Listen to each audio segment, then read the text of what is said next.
Ladies and gentlemen, this is the Right Guys podcast where it's okay to be a Republican.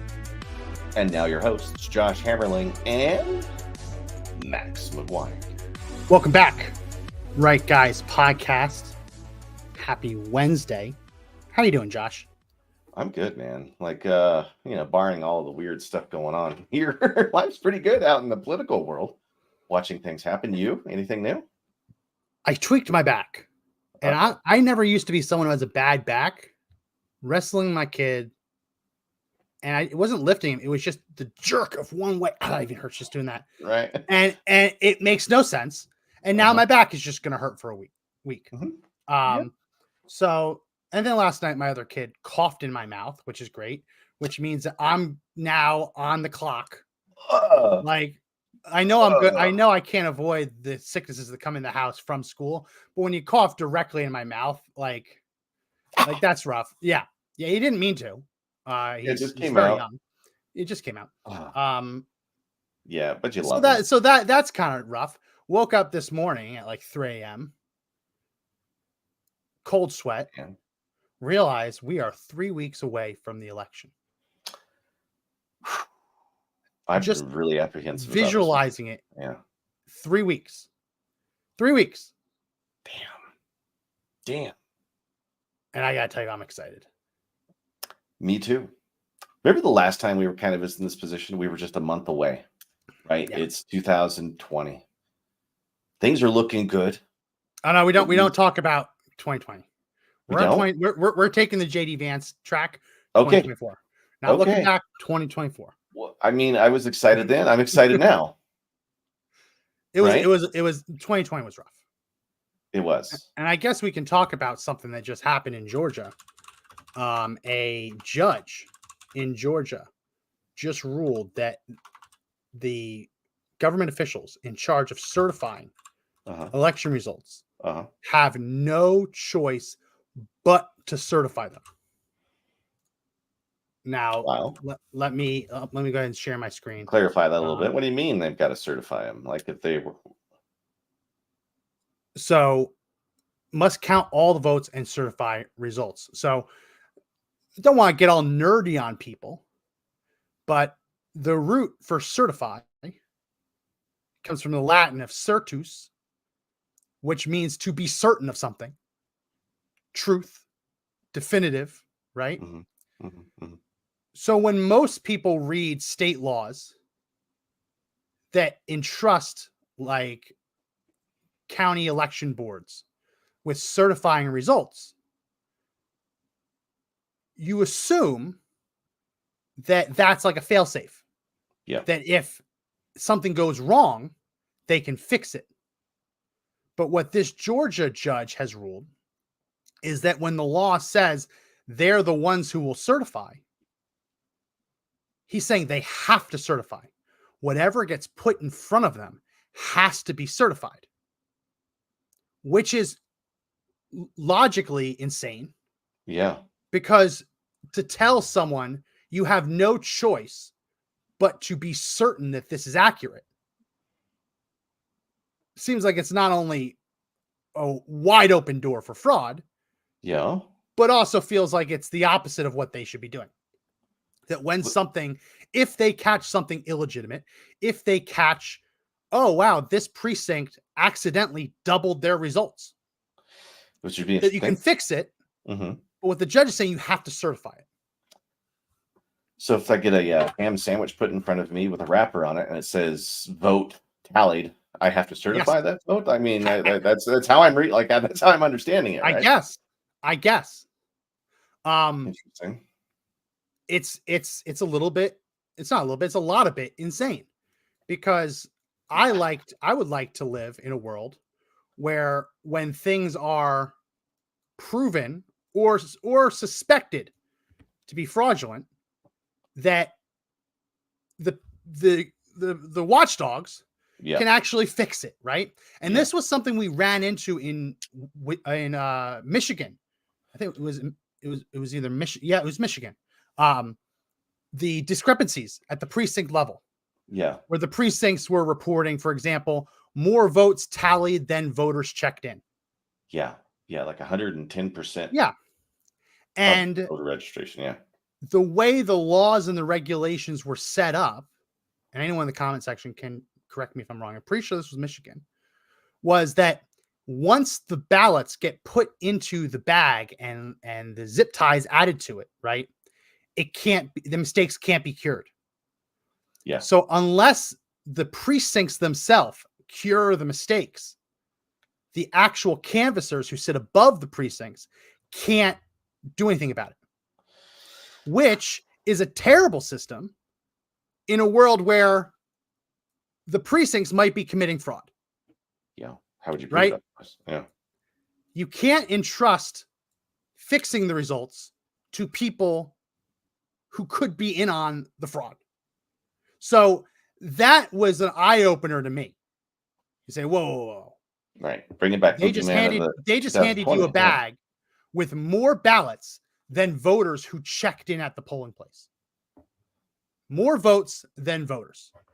And you're telling me you have no choice but to rubber stamp it and move it along. Like that to me is crazy. And so Yeah. when I see this, I'm thinking the same thing, right? if they bring results to this review board that has more voters than residents of the county, Something's this got to be judge seems amiss. to be saying you got to count it. Like if you live in a small town and you know there's 1,000 people live in this town, and all of a sudden someone says, okay, here's the results, 10,000 votes for Kamala. There's only According 1,000 of to us that this, live. the understanding I'm gleaning from this ruling is Yeah. you must certify. If that's what reaches your desk at that point, you have no choice but to say you are certain that the results are accurate. But what if they're not accurate and I've got to do something about it? I have to be able to say no. Right. Otherwise, you could do just what you said. Here's the bag. The hamburger burglar comes in, hands you a bag of votes, and boom. Yeah. And it swings the whole county. Yeah. Yeah. I mean, that's the crazy part of all of this. And when you see like Mark Elias, who's the Democrat, he was with I believe he was with Perkins Coie with Hillary Clinton with the dossier. He has the democracy docket. Let me see if I can pull it up. We're going to talk about this today. We're very excited about the polls. We're going to get into the poll. But Mark Elias, here's what he posted about it here. Let me share my screen. Okay, breaking. Georgia court declares no election superintendent or member of the Board of Elections and Registration may refuse to certify or abstain from certifying results under any circumstance. Holy crap. But what if they have? It could be a totally false vote, and they'd have no avenue for them to dispute a bad vote. There's no avenue for dispute. Yes. So why even have people watching the elections and having superintendents and the Board of Elections then? Why have a certification? Yeah. If this is just a rubber stamp, paper pusher position, why even have it? Why pay them any money to do this position? Yeah. Yeah. And the other kicker is that when you look at, if anybody does anything, you've got a given population, not everyone participates. That's why they always tell you that you should register to vote, because some people just don't care and won't go to vote. So when we see these 110% turnouts, like it starts making you pause and wonder how and why, because there should be a segment of the population that just doesn't show up. They just don't care. Where's that gone? Yeah. There's another one. I don't know if you've seen this one, what's going on in Virginia. Virginia has started purging self-identified non-citizens from the voter rolls. The Biden administration just sued Virginia, demanding that self-identified non-citizens be kept on the voter rolls through the election. These are people who, through one form or another in the state government, either did not check the box saying I'm a citizen or check the box non-citizen.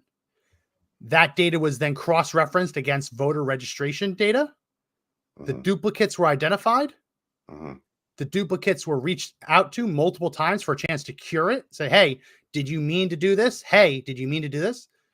And when they didn't respond 2-3 times, they were slated for removal from the voter rolls.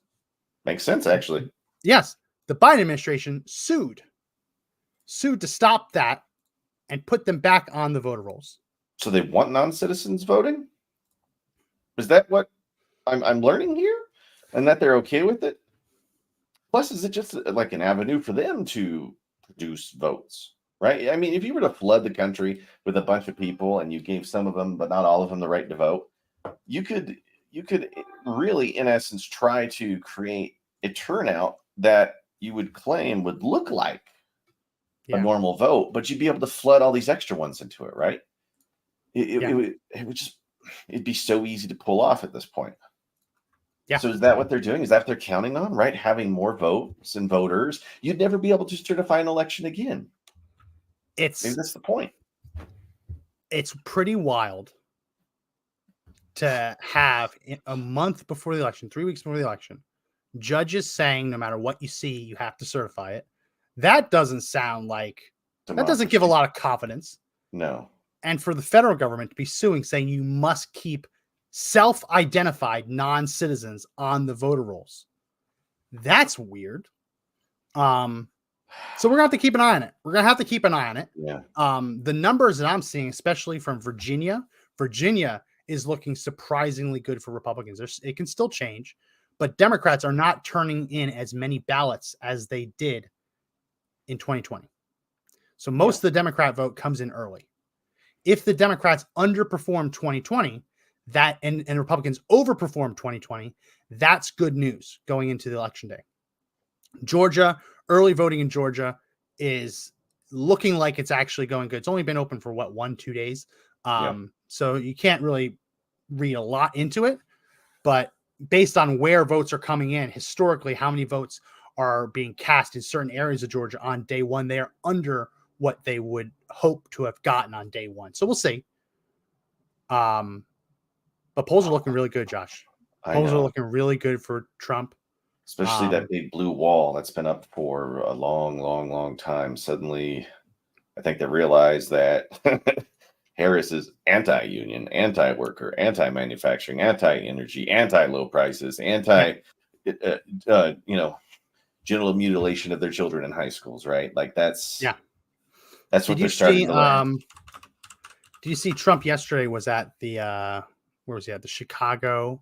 I think he was in Chicago. Some deep blue areas, mind you all. Deep blue areas. He was there with Bloomberg and they were asking him about economics, and he laid it out pretty well.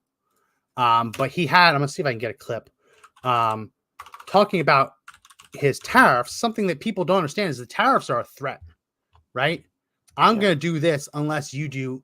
I'm gonna do X unless you do Y. Yeah. And for tariffs, as one of the things he said is we have to get fair reciprocal tariffs or reciprocal trade for auto sales. Yeah. Right now, we let every country in the world sell their cars here. It is next to impossible to sell a Ford or a GM or a Chevy in Germany, for example. Yeah. They have something like 100% tariff on it, somewhere in that range. Yeah. So it's just insane. You can't do it. So what Trump has said he would do is say, okay, Germany, every German car, 50% tariff. Yeah. 100% tariff, unless you open up your markets to American car industries. Sure. And you also have to build the cars here. Not do what you've been doing, where you build all the parts in Germany, send them over here, and then have people assemble them and say, oh, well, we got around the tariffs by assembling them in America. No, you have to actually build them here. Sure. And so yesterday he's at, I'm gonna see if I can pull up he's at this and he mentions that they're just basically assembling them, not actually building them here. And he says they're just taking pieces out of a box and putting them together. And that is something that even children could do. The Harris campaign said he was denigrating auto workers. But what he was actually doing is calling for an environment where the auto workers are actual auto workers. We're actually building the cars, not just assembling them from parts kits. Yeah. So the left is so incredibly dishonest. Right. the one in these breaths, he's trying to make the argument to bring back American manufacturing, and they do everything in their power to like shut it down. Why do they hate the middle class so much? I mean, why? Why?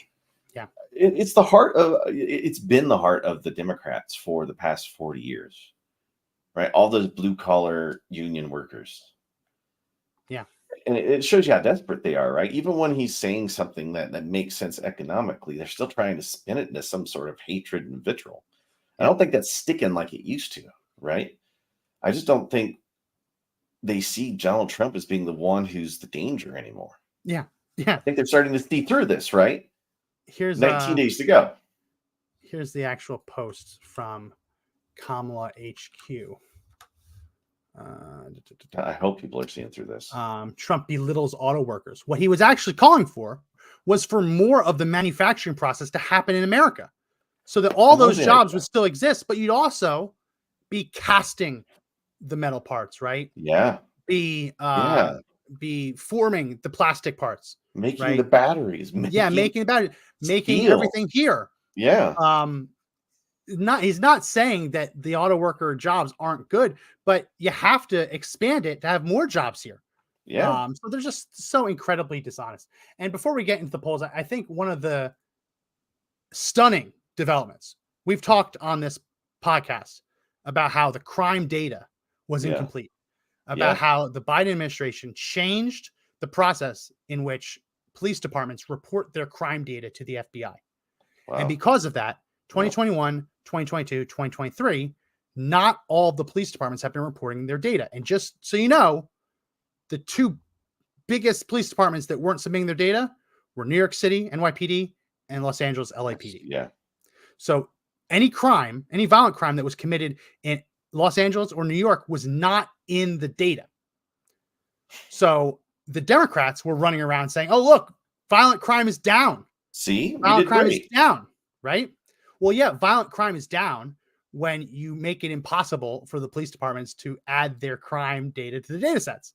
And it isn't surprising that the biggest police departments were the slowest to adapt, right? The small town police departments should say, oh, go to this website instead of this one. That's easy.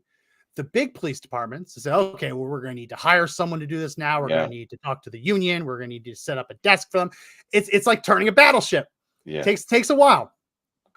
So this week, the FBI quietly, without fanfare, without announcement, revised the crime data. And the argument that violent crime is down just completely disappeared. This chart says it's the percent change. It's not the percent change. This is just the raw increase in crimes committed between 2021 and 2022. Overall, there were 80,000 more violent crimes committed in 2022 than 2021. Wow. That's a big freaking deal. Yeah. Now, it could still result in either a even or negative crime rate if the population grew at a larger rate. So I'd have to look at all that data to see. But in an America where there are 80,000 more violent crimes one year than the previous year, it's hard for me to say, oh, violent crime is down. Right? Yeah, that's a lot. 1,699 more murders. Wow. 5,000 more rapes. Based on old definitions, 7,800 rapes, 33.4 thousand robberies, 37,000 more aggravated assaults. Look at this one, 198,000 more property crimes. How many households are in the U.S.? Like, that's a massive number. 29,800 burglaries, almost 114,000 more larceny and theft, and 54,000 more motor vehicle thefts. And this is just crime that was reported because the person got busted. It doesn't include the crime where there's never been anybody that actually got caught for anything, right? And all the crime data still isn't in. There are still outstanding police departments. So it can go up. It can keep going higher. Well, what's amazing is when the data comes out and it's incomplete, but they can say, oh, crime's down. They say it with fanfare, press releases. They Right. send the FBI and DOJ people on the shows. Yep. The Yep. Sunday morning Crime's shows. down right now. When they revise it up, Nothing. silence. Kind of like when they say, "Oh, blockbuster jobs report. Biden's adding so many jobs to the economy." 800,000. When they revise it down, 800,000. Nothing. Par for the course. Nothing. And the Secretary of Commerce denies its existence, Wow. which we covered on the show. Yeah. So it's I wonder if she'll be fact checked now, because this is the new data. This is the new data. That's just 21 to 22. And then we got 22 to 23. And what is 23 to 24? What does 24 to 25 look like? And they'll just report those numbers during the new Trump administration to say, Oh, yeah. Crime's up. As soon as Donald Trump took office. Yeah. Crime's up. Crime's up. Crime's up. Yep. Crime's up. So let's get into some of this poll number stuff. Hit that like button, hit that follow button, give us a thumbs up if you're watching on YouTube or Rumble. Like, follow, subscribe. We're on X, Rumble, YouTube. Please do. We also have the audio edition of the podcast. Subscribe to that as well, everywhere you find audio podcasts. Okay. The big one, the big shocker came from Gallup. Gallup every year has a final poll that they put out, the final poll before an election, measuring nationwide party affiliation. Gallup's not the best pollster, but because they've been doing this for literally decades, it's a useful tool to see how party affiliation changes over time. In September 16th, they reported that the nation was D+4, meaning 49% Democrat, 45% Republicans. And now, just to clarify, this is with leaners. So there's one statistic, which is how do people self-identify? Republican, Democrat, Independent. They also asked the independents, basically, get off the fence, pick a side. Which way do you lean more towards? And then whichever way they do, that's the leaners. So this is for leaners. How do you identify? Dun, dun, dun. It was D+4 last month. It is now R+7. That's 11 points. Yes. Holy shit. In 30 days? Yes. Wow. There's no way. Well, holy crap. What do you say to that other than maybe people are figuring out and he's not the bad guy and they're like, wait, he does want positive things for the country. You'll look. Go ahead. You'll look. He debated Biden June 28th. The poll that they took from July 1st to July 21st was R+6. Yeah. The honeymoon that we all said was going to happen for Kamala Harris ended a while ago. Ended in September. Yeah. But she got a 6-week honeymoon the way many people suspected she would. And right now, Donald Trump is about where he was after he cleaned Joe Biden's clock. And this is after the single debate that they had. She's had 4 interviews, and all those came in the last 2 weeks. Yep. I mean, all of the interviews she's given is probably still on one hand. Like they're doing the desperation tour now. But do we find it surprising? The more people learn about Kamala Harris, the more they don't like her. Yeah. And the more they learn about Trump, they realize that he's not the boogeyman he's been made out to be. Yeah. And I think that's where we're sitting, right? 19 days to go. 19.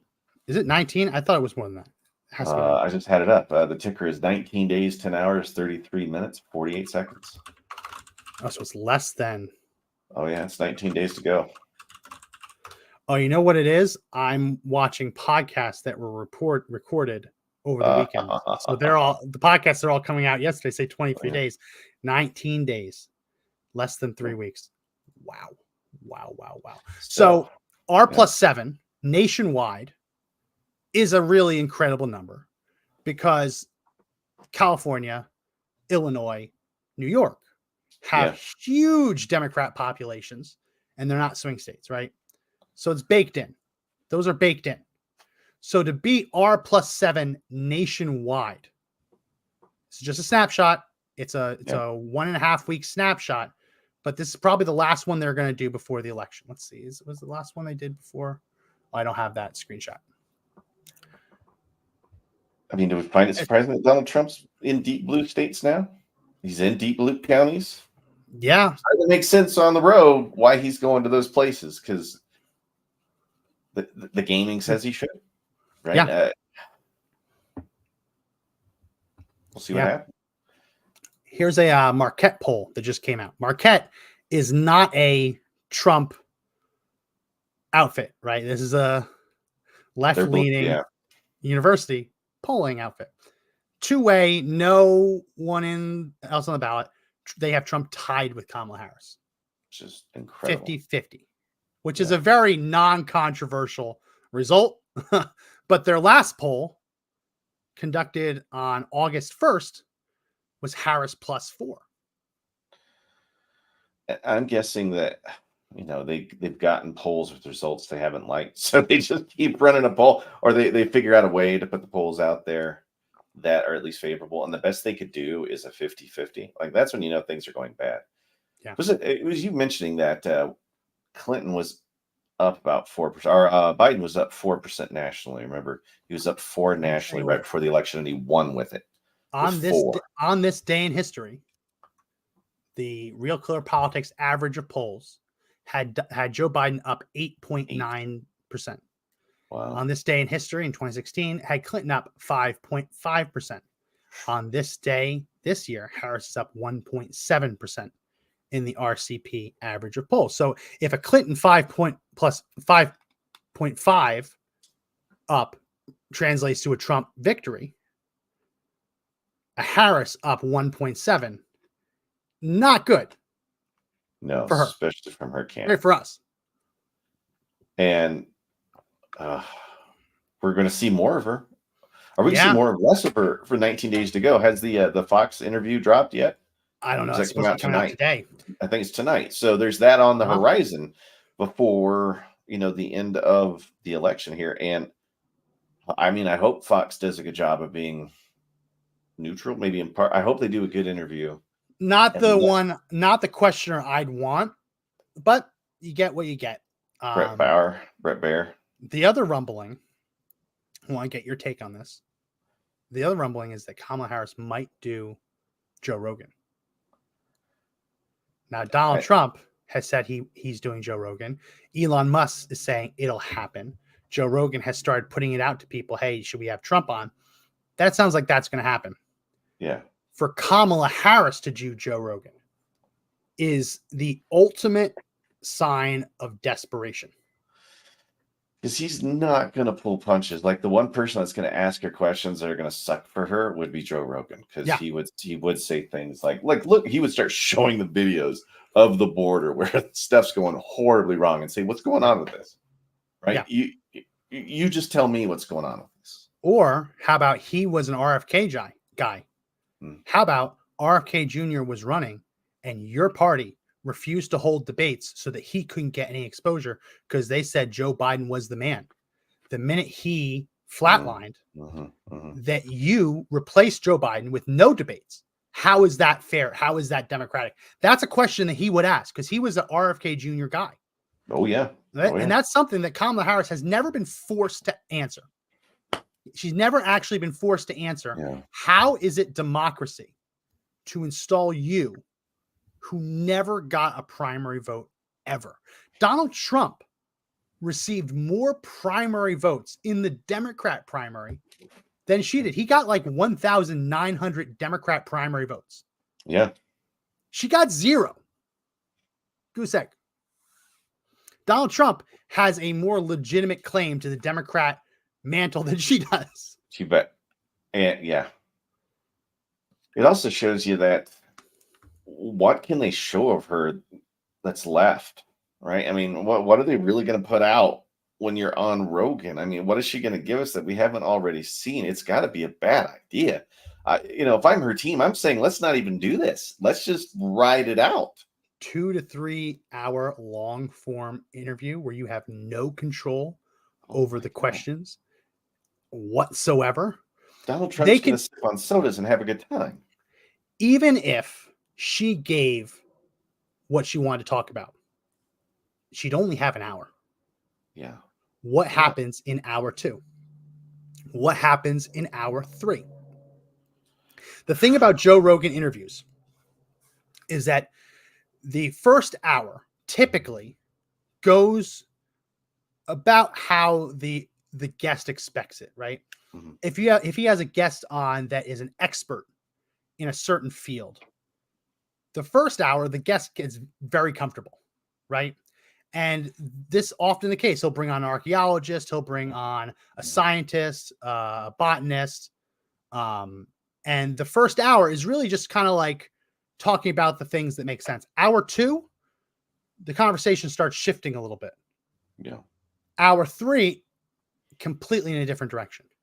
And so what happens in these interviews is by the second and third hour, you see the person's authentic self because they can't prepare scripted answers for a 2 to 3 hour open-ended discussion, right? Yeah. Kamala Harris cannot hide her true self for 2 to 3 hours. It can't happen. Even if Joe Rogan played ball and was nice, it can't happen.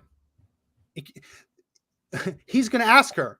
He can ask her, hey, you know what? They called me a threat to democracy because I talked about the efficacy of certain medications for COVID. And they falsely said I was taking horse dewormer, even though I had been prescribed by a doctor. What do you think about that? Like, what do you think about that? She won't have an answer for that. Like, it's a terrible idea for her to go on to Joe Rogan, but it shows she has to be desperate. She has to be desperate to be willing to put herself up to that. Otherwise, don't do it. Yeah, there's nothing she stands to gain from this as it moves forward. And the other part of it is that in the third hour of an interview, the fatigue sets in. So you really start to see a person's, this is where you get to squeeze them and see what comes out. And that's what I want to see. When you squeeze Kamala Harris, I want to see what comes out, right? Is she going to be a little jelly? Right. Is she going to fall apart? Yeah. And if she falls apart during a Joe Rogan interview, do you really think she's going to be able to handle a conversation about having to use nuclear weapons across the world or something that breaks out somewhere? Yeah. She's going to be in the 11 a.m. bed cycle with Joe Biden, right? Yeah. I don't think she only does it if she's truly, truly, truly desperate. It'd have to be. And based on the polls, it always comes back to the polls. Seems like they are. Here's Arizona. In 2020, Biden was up 4 on this day in history. In 2016, Trump was up 0.7. Today, he's up 1.1. In Nevada, in 2020, Biden was up 5.2 in the average of polls. Clinton was up 2.7. She won Nevada in 2016. Yeah. Today, Trump up 0.5. Wow. Wisconsin, Joe Biden, this day in history, up 6.3. Clinton was up 6.0. She lost Wisconsin. Kamala Harris up 0.3. Wow. Michigan. Biden up 7.2. Clinton was up 11.4. Wow. With 3 weeks to the election, she was up 11.4 points and lost. Donald Trump, 3 weeks before the election, up 1.0 in Michigan. Pennsylvania, Biden was up 5.6 on this day in 2020. Clinton was up 7 on this day in 2020. Donald Trump, 0.3. What's left? Let's finish it out. North Carolina. Biden was up 2.7. Clinton was up 3.3. Donald Trump, 1.2. And lastly, Georgia. Biden was up 2.0 and 1. Trump was up 5.3 and 1. Today, Trump up 0.9%, basically a point. Yeah. So if you want to know why is Kamala Harris talking about going on Joe Rogan, Kamala Harris is talking about going on Joe Rogan because right now, the average of polls in every swing state shows her losing. Period. That's Full pretty stop. terrifying. Not even taking into account pollster error, which we know the pollsters don't undercount Democrat votes. They undercount Trump votes. Yeah, by far. And now people feel like they can actually go and vote for Trump. Somebody gets in your face, why are you voting for him? Now they can actually respond with, because he's the right choice for America. Yeah. And that hasn't always existed. And Trump's done a good job of reaching out to those groups. For a while there, I was like, why start going through New York? Why start going to California? Why go to Colorado? Why? And the answer is clear, is that Harris is in so much trouble. He's now on the attack in what they call deep blue states. Yeah. I mean, could you imagine if he won New York? I know it's not going to happen, but if he carried his home state. But he could win Long Island. He can win Staten Island, right? Upstate, there's a lot of Democrat congressmen up for election that were competitive or even lost in 2020, right? What's his name? The liar. Who's the liar? The guy who claimed he was everything, but really Sanchez. Santos, George Santos. Santos. That's what his seat is up for grabs. It's held by a Democrat right now. Yeah. Santos was a Republican. Mm-hmm. So Trump's going there, one, to prop up down ballot races, but also to expand popular vote totals. Trump wants a mandate. He doesn't want to be one of those presidents who they can say he won the Electoral College, but the total American population, more people voted against him than for him. He doesn't want that. Mm-hmm. So the polls are showing right now, if the election was held right now, he'd win. Right? He wants to win with a margin. He wants to cut into New York. He wants to cut into California. Colorado, I don't think Colorado's in play just because they send a ballot to everyone, whether they ask for it or not. Yeah. So you're going to get the apathetic Democrat voter. But I wouldn't be surprised. I mean, he was just in Chicago. Like, what did I mention? The 3 states where the Democrats have the biggest popular vote. Yeah. New York, Illinois, California. California has to be the big 3. In the final 3 weeks before the election, he will have been in all 3 of those states. Yeah. And could you imagine if there is a surprise blue state that goes his way? Virginia. And if that's the one, it's over. I mean, it's just over. Yeah. Like, the minute he takes off the board a state that we didn't see coming, it's over. Yeah. That would be fantastic, because then the election's over before midnight, right? I mean, it won't be. They'll say we have to count for a week. Right. The toilets are broken. But if you remember in 2016, how good it felt that Eastern Standard Time, you didn't even get to Central Time before you're like, oh wow, he's winning this thing, mm-hmm. right? If the West Coast is submitting ballots and they haven't called it yet, it's gonna be a tight night. But this is a Yale poll I just put on the screen. Yale is not a bastion of Trump support. Really? Nationwide, it has Trump up. Kamala Harris up 1.3%. 1.3%. So it has her winning 1.3%. But again, that's the national poll. Yeah. So yeah, she's gonna be up 1.3% because, as I said, California, Illinois, New York have a massive number of Democrat ballots.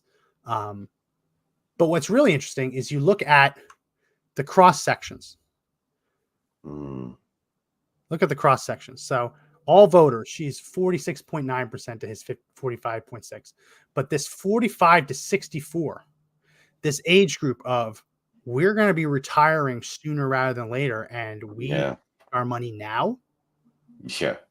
That's where he has the best support, right? The 65, I don't believe the 65 that she's getting more, but those people have their money locked up, right? Yeah. Unless they're still working, they have their money for retirement and they're good. It's the population that's like, oh crap, I wish I would have saved more in my 20s and 30s.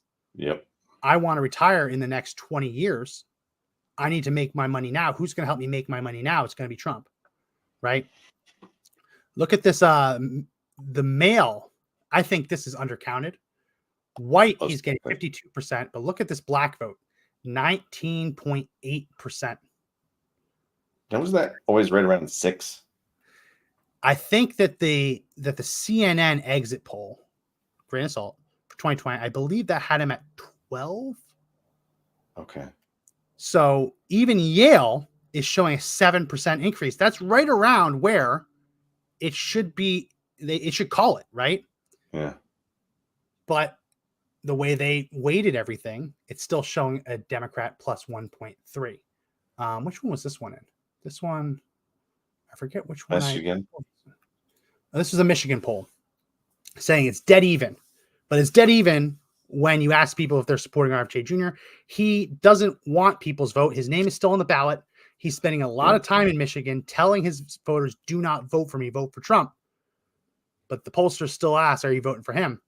Yeah. When he is off the ballot, though, you look, he's up by 1. He's up by 1. So RFK Jr. will be on the ballot. People will be able to vote for him. It's up to the Trump campaign, RFK Jr. and his people to tell their supporters, do not vote for RFK Jr., vote for Trump. And when that happens, Trump wins by 1. And there's plenty of third ballot liberals on that ticket. You know, they're just going to have a net negative effect. These are 538. I don't like 538, but after 2020, they rated the pollsters on how accurate they were. Now, this number, the pollster error, it's like golf. You want it to be a low number. That means you're only off by a little bit. So if you look on this graph, with the exception of CNN, which had a Trump poll back in, was that 7? The most accurate polls were showing a Trump win. The more inaccurate the pollsters get, the more rah Harris is going to win. You see in the results. Wow. It's funny that Quinnipiac's at the bottom of that, and they have such a name for themselves. And then the Poly market. My goodness, Josh. Dun, dun, dun, dun. I've been watching this. Yeah. If I had Bitcoin, I would be betting so much on this, but I don't want Bitcoin. I don't have Bitcoin. I don't want it. So I can't, because this is all offshore. You have to be offshore, or you have to route it through Bitcoin and pay it that way, because it's illegal. It's illegal to do this in the United States. So you gotta kind of get smart with it, VPN it, all that. I like looking at it because if someone's willing to jump through those hoops, there are 2 things. On one, they're a degenerate gambler. I'm gonna say, it's got to be it. But also, they are supremely confident. Yeah, because they're moving big money. And so these are the Poly market odds for the swing states. And just to explain how this betting works, right? When you see Arizona right now, it says Trump up 68%. What that means is if you bet right now, it's going to cost you 68 cents to get a Trump yes share. If Trump wins, you get $1. So it's bet 68 cents to win $1. Kamala Harris, 32% means that a Kamala Harris win 1 share costs 32 cents. And if you win, you get $1. So the odds, according to this, and this is back and forth, right? In order for someone to buy a Trump yes, someone has to sell a Trump no, right?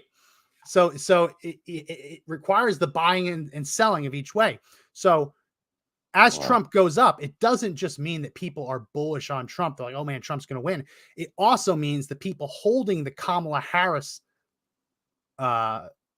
shares are not only uncomfortable with her odds, but are willing to take a loss. Wow. Now, the exception is anyone who bought in Kamala Harris when Joe Biden was still in the race. Because if you bought a Kamala Harris yes share at 5 cents, 1 cent, then selling at 32, you just 30x'd your money, right? Yeah. Wow. But remember, she got in, it jumped right up to 50-50. And there was a bunch of money pumped in at 50-50 odds. So most of these shares were bought right around that 50% ish. Wow.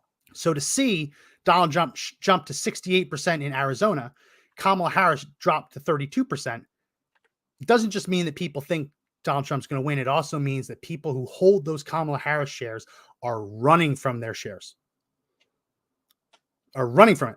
Now, me, right? I look at this and say, I'm confident Trump's going to win. Like I will put 50 cents to win $1. I'll do it. Sure. Double. You tell me I can double my money if Trump wins. I'll do it. Right. And that's why I never really got into he's up by 2%. She's up by 1%. It's still coin flip odds. But once you get into this, Josh, 68%, Georgia, 65%, Pennsylvania, 59%, Michigan, 55%, Wisconsin, 54%, Nevada, still coin flip odds, 51-49. Once you get into that territory, look at the nationwide numbers. Look at these nationwide numbers. I'm on it right now. Yeah. To win the presidency, the Electoral College, Trump 58.7, Kamala Harris 41.2. Are you surprised though? We know that there was a big whale. That's what they call them, whales, who dumped a ton of money a week or two ago on Trump. Yeah, on Trump. Makes you wonder who that was. It's suspected it was Elon Musk because it's a whale in terms of this market, but for him, it's the money he found in his couch cushions. That's the equivalent, right? You find $10 in your couch cushions. For him, it's I found 50 grand. I'm just gonna put this here. See what happens. We knew that he did that pumping it up, or someone fine. Someone did that. Someone did, yeah. The fact that it has stayed up and continued to go up with other smaller buyers tells you that he didn't just force the market in a direction that it wasn't comfortable with going. He pushed the market in a direction that it was already going, and that the market is still driving it up even higher. So he could stand to make some money off this bet. That would be, or whoever did it. I mean, that's a good payday for playing with money, you know? And that's kind of, that's kind of the fear of nationwide political gambling. Like there are some, they have a line for everything. They have a line for Trump's black support, according to the CNN exit poll. Now, if you work for CNN conducting exit polls, this all of a sudden gives you an opportunity to make a lot of money. Oh yeah. Because you will have the data before anyone else. So that's kind of the risk of this kind of betting. It's not the same risk that you see in sports where it's like, oh, I think that so-and-so is going to have a triple-double tonight in basketball, right? I mean, conceivably, you could have enough money bet, and then at the end of the game, he doesn't take the shot because he knows someone stands to win a lot of money. There's always that concern in sports. But with this, unregulated, the concern is big. The other bit is, imagine you're a company that stands to lose a lot if Trump wins. Stands to lose a lot of money. Like imagine you are Hyundai, right? We talked about how Trump wants to put tariffs on foreign-made cars. Imagine you're Hyundai. You're like, wow, if Trump wins, we estimate that it's going to cost us at least $100 million. Well, how about we hedge our bet and we bet on Trump to win? Sure. So that if he wins, we might lose $100 million from regulatory action. But if we buy him at 50% odds, right, maybe we can get 50 million back if we bet enough. Right? You know what I mean? Like, so you can hedge. You can hedge. And that's a legitimate concern. That's a legitimate concern because anytime you have big interest able to play a market like this, you know who loses? The little guy. Right? Yeah. Yeah. Like I said, if you're on the inside, you know that we're never going to do a debate. And one of them you could bet is, will there be another debate? Yeah. Like if you were on her camp and you're like, no is no, then yeah, like you totally win that. Imagine if that whale was actually a business trying to hedge a Trump regulatory consequence. Yeah. All of a sudden, it's driving the market in a direction. Everyone's getting more confident, right? So that's the part of this that concerns me. But other than that, I love it because it's people putting their money where their mouth is. Yeah, I mean, usually the people that are the best prognosticators are like, bookies Mhm. and people on Wall Street, right? Or the Pelosi's. They somehow know how to like, forecast all kinds of things with their stock. So Yeah, yeah, yeah, that's where the money's at, and certain yeah. forecasters are better than others. And So for that, she gets the early stock tips because she has an in the regulatory stuff. So she knows that Congress is going to, let's say, refuse to vote on a bill that will hurt Google. She knows that before anyone else knows that. So she can play the market with Google because she has that advanced knowledge, right? Mhm. Buys it now. The news breaks that Google isn't going to be regulated. Google stock price goes up. She sells. She keeps the profit. That's how it works here. With this poly market, you could have the same thing with internal polls. If you have access to information that the public doesn't, you could place bets before that information becomes public. So It's crazy. It's crazy that's you the can do part. it. That's the part that with all things with sports betting, I'm in favor of sports betting nationwide because it's going to happen anyway. So it might as well be regulated out in the open. Sunlight's the best disinfectant. With this, I would much rather this be onshore and regulated than have to worry about these things in the back of my mind. But listen, Yeah. it is what it is here. See what else. I said earlier that Joe Biden was going to win this thing. I was deeply wrong because Joe Biden, he's no longer in the race, and it became a new race. No, you're stuck to it. You still think Joe So, Biden will win? I mean, could you imagine if that was the case? Like, it comes back, Biden wins anyway. It's like I didn't even know he was on the ballot. But today's the first time I'm looking around. I'm going, wow. Like, if this thing goes, if everybody turns out, like Donald Trump can win this, and he could win. I was listening to an overnight radio show, and one of the guests who come on 4 News said that Donald Trump's got a shot at winning a popular vote. And this person was known for being very, very liberal, but they do good reporting. And when I heard that statement, it almost floored me because they rarely go like they never go conservative on this show. It's for the weirdos out there, right? Yeah. But could you imagine a national vote win? How the tune would change about how we need to get rid of the Electoral College if suddenly Donald Trump's winning the popular vote and the electoral vote? Yeah. I mean, So one statistic I saw, I can't find it right now, but Charlie Kirk and his organization have been on the ground in, I believe, Wisconsin and Arizona. Arizona for sure. I think the other one's Wisconsin. And they're basically wrangling ballots. They are working with the Trump team and other organizations, and they've identified Republican voters who are unlikely to vote in the election. Right? Because it doesn't help you to run to pay someone to chase down a voter who would crawl across broken glass to vote, right? Yeah. That's me. Anytime they call me reminding me to vote, I say, stop, I'm voting. But when they identify the Republican voters who maybe haven't voted in the last election, maybe they sometimes vote, sometimes other times don't vote. You chase those ballots, you get those ballots banked. So you're not on election day hoping that they turn out because listen, life happens. You get in a car crash, babysitter cancels, you get called to work late, right? Things happen. Don't always get to vote. I missed a vote this past spring. I think it was the primary vote here in Texas. I missed it. I was on my calendar. I was going to go. Something happened that day. I got called into a meeting. Couldn't do it. Hated myself for it. Now I am voting early in person the minute I can because I'm not going to get hit by a bus or anything like that. I'm getting this ballot banked. You got to get the people who you can't count on. Yeah. Yeah. And they're doing a good job. I think I saw in Arizona that Charlie Kirk's organization is responsible for like 13% of all GOP ballots that have been turned in so far. How many? 13%. That'd be an enormous number. Yeah.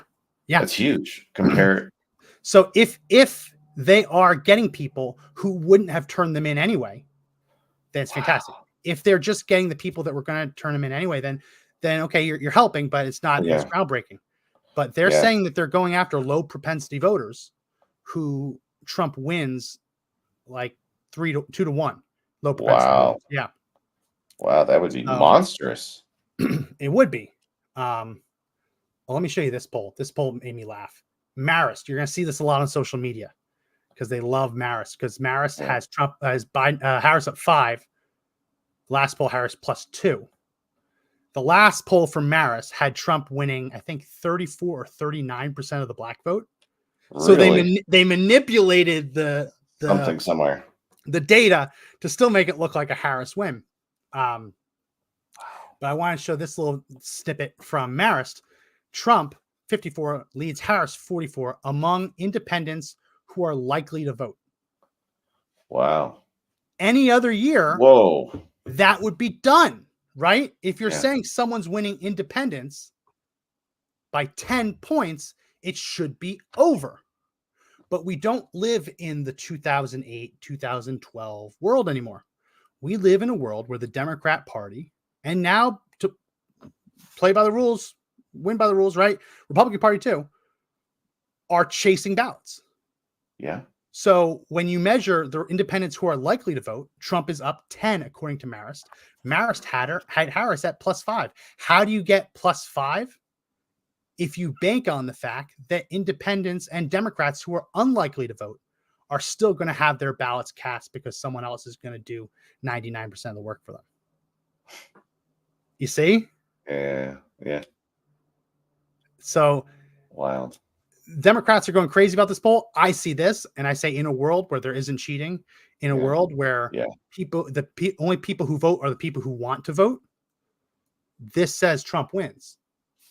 It says Trump wins by a landslide. You have to get out there, gang. You got to make sure that your friends are out there. I got my vote in the mail recently. I was really happy because I always worry about somebody trying to get my vote before it shows up, right? And you worry about the fraud. Make sure that if you're in a state where they mail you the vote, no matter what, it shows up to your house and it's yours, and it stays in your house until you vote with it, or you take it to the polling place itself and drop it off. Call your uncle. Get people out there.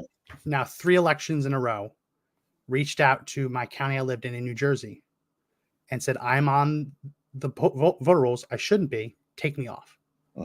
My parents see me on the voter rolls when they go to vote and they say, take me off. Take my son off. They refuse to take me off. And so I'm going to go through the motions again, get myself taken off the vote, try and get myself taken off the voter rolls again. But while the Democrats sue Virginia for taking people off the voter rolls when they self-identify as a non-citizen, when I've tried to get off the voter rolls in New Jersey 3 elections in a row, they just say, nope, you're on. Well, why keep them on? So makes you wonder.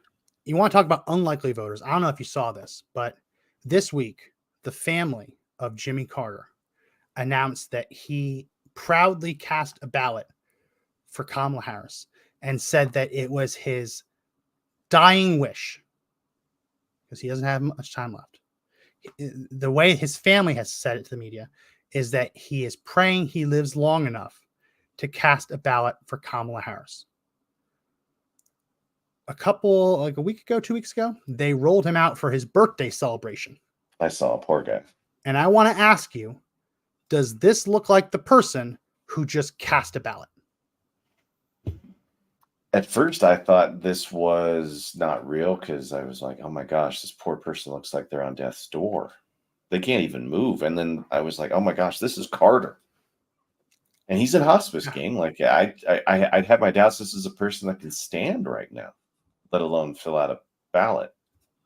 But again, I'm not by his deathbed. Like, he could be with it. Yeah. It's just, it's weird. Odd statement by the family.